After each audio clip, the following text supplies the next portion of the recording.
আসসালামু আলাইকুম। আন্দাজ করতে পারেন জায়গাটা কোথায়? চারিদিকে পানি আর পানি, মাঝখানে সরু সরু রাস্তা। সকালে সূর্য উঠছে।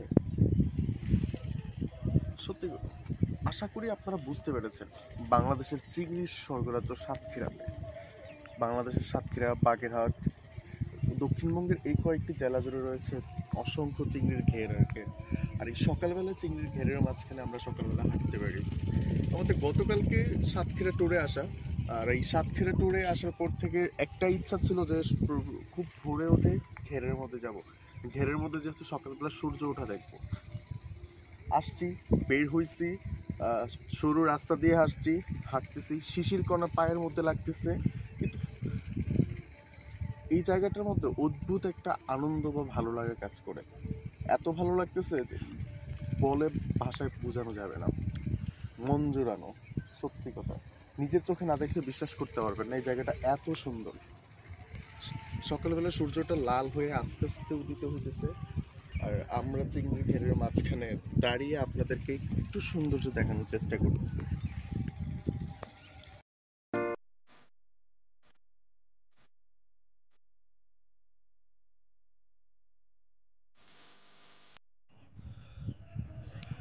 প্রিয় ভিউয়ার্স, এই মুহূর্তে আমরা আছি সাতক্ষীরা জেলার দেবহাটা থানার দাঁতপুর গ্রামে।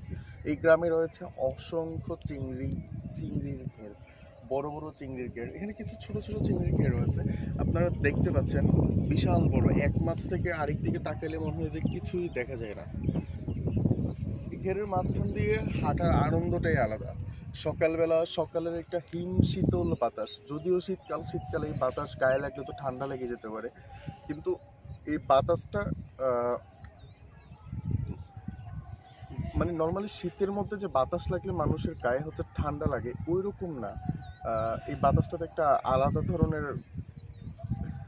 আনন্দ আছে, মানে ভালো লাগতেছে। নাতিশীতোষ্ণ অঞ্চলের বাতাস যেরকম থাকে বেসিক্যালি এরকম লাগতেছে আমার কাছে। So, আমরা এখানে দেখাচ্ছি যে শীতকাল তো চিংড়ির ঘের, কোথাও পানি আছে কোথাও পানি নেই। কয়েকটা ঘের থেকে ওখানে পানি শুকাই গেছে বা পানি সেচে ফেলছে, আর ওই ঘেরগুলোতে বিশাল বড় বড় সাদা বক এসে মাছ ওদের খাবারের জন্য। আসলে ওই জায়গাটা দেখেন,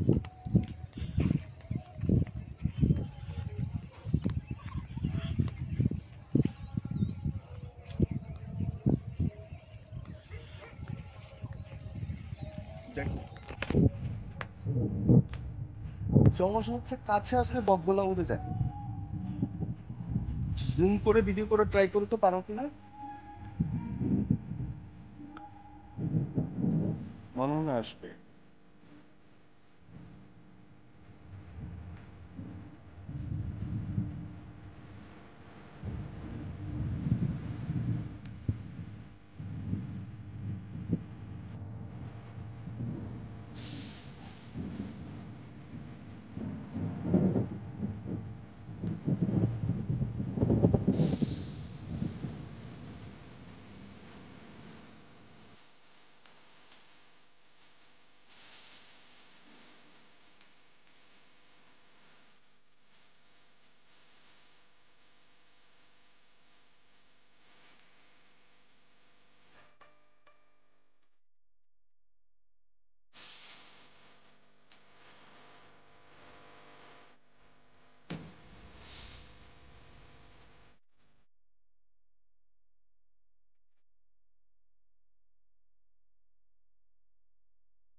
গ্রামের শিশির ভেজা রাস্তা দেখে হুমায়ুন আহমেদের লেখা আগুনের গাঁও সেই গানটার কথা মনে পড়ে গেল।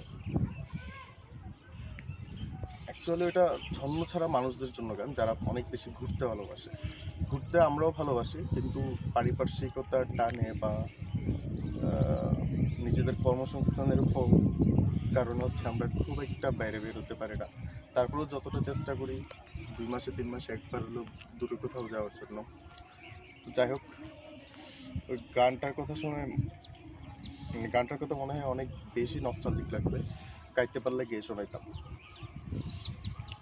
মাথায় পড়েছি সাদা ক্যাপ, হাতে আছে অচেনা এক শহরের ম্যাপ, ব্যাগ ঝুলিয়েছি কাঁধে, নামবো রাজপথে, চারিদিকে ঝলমলে রোদ, কেটে যাবে আধারেরও ছায়া, চারিদিকে কি আনন্দ, ও তুচ্ছ পতঙ্গে অপূর্ব জীবন, হয়তো শিশির কণারও আছে শুধু তার কান।